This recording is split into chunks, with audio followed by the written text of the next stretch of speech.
నేనిక్కడి నుండి బాణం వేస్తాను.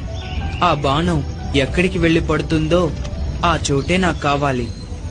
అక్కడ నా కోసం ఆలయాన్ని కట్టించండి. అక్కడ ఉండి కలియుగాన్ని నేను పరిరక్షిస్తాను.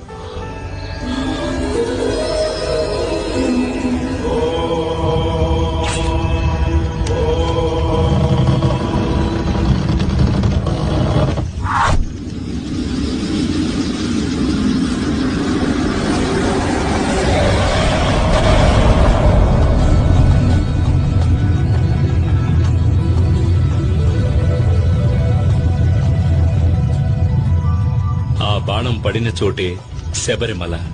ఈ శబరిమలపైనే ఈనాటికి కలియుగ ప్రత్యక్ష దైవంగా కరుణామూర్తిగా కొలువున్నాడు శబరిమల అయ్యప్ప.